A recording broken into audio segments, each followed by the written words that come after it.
Factory layout మన Mukunda jewellers వారి నూతన బ్రాంచెస్ ప్రారంభం అతి త్వరలో జూబ్లీ హిల్స్ లో ఫిబ్రవరి 20న, మన వైజాగ్ లో ఫిబ్రవరి 28న విచ్చేయండి. ఆడియన్స్ మూడు మారింది గురు. ఒకప్పుడు పార్ట్ 2 అంటే పూనకాలే, కానీ ఇప్పుడు పార్ట్ 2 అంటే దండగా అనే రేంజ్కి వచ్చేసింది సిచ్యువేషన్. కంటెంట్ ఉంటే కటౌట్ చాలు. అనవసరంగా ముక్కలు చేసి విసిరితే ఆడియన్స్ తలబొప్పి కట్టించడం ఖాయం అని ఇండస్ట్రీ పెద్దలకు ఇప్పుడు అర్థమైనట్టు కనిపిస్తోంది. అసలు ఈ పార్ట్ 2 గోల ఎందుకు తగ్గుతోంది? ట్రెండ్ సెట్టర్ రాజమౌళి ఏం డిసైడ్ అయ్యారు? Let's watch the story.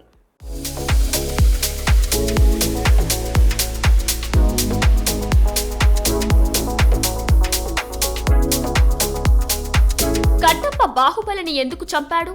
యొక్క ప్రశ్న భారతీయ సినిమా రూపురేఖల్నే మార్చేసింది. అక్కడి నుంచి మొదలైంది పార్ట్ 2 ట్రెండ్. కేజీఎఫ్, పుష్ప వంటి సినిమాలు ఆ ట్రెండ్ ను పీక్స్ కు తీసుకెళ్లాయి. కానీ ఆ తర్వాతే సీన్ రివర్స్ అయింది. కథలో దమ్ము లేకపోయినా కేవలం బడ్జెట్ పెంచడానికో లేక హైప్ క్రియేట్ చేయడానికో కొన్ని సినిమాలకు బలవంతంగా తోకలు తగిలించారు. ఫలితం మొదటి భాగం చూశాక రెండో భాగం మీద ఆసక్తి పోవడమే కాదు, ఆ అనౌన్స్మెంట్ చూసి ప్రేక్షకులు ట్రోలింగ్ చేసే పరిస్థితి వచ్చింది. కొన్ని సినిమాలైతే ఆడియన్స్ కు చుక్కలు చూపించి తల నొప్పి కట్టేలా చేశాయి. దీంతో మేకర్స్ ఇప్పుడు రూట్ మార్చారు. విశేషం ఏంటంటే అసలు ఈ సీక్వెల్ ట్రెండ్ స్టార్ట్ చేసిన దర్శక ధీరుడు రాజమౌళియే ఇప్పుడు దానికి గుడ్ బై చెప్పేశాడు.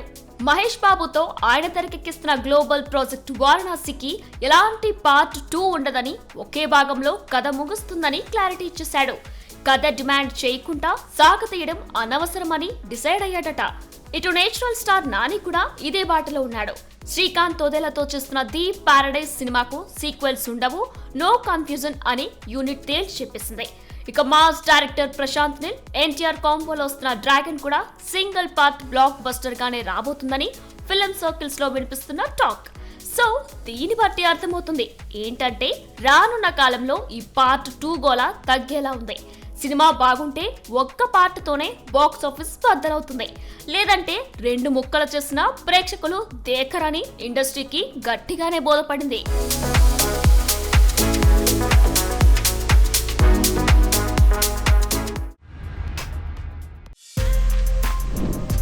For more videos like this, subscribe Big TV channel.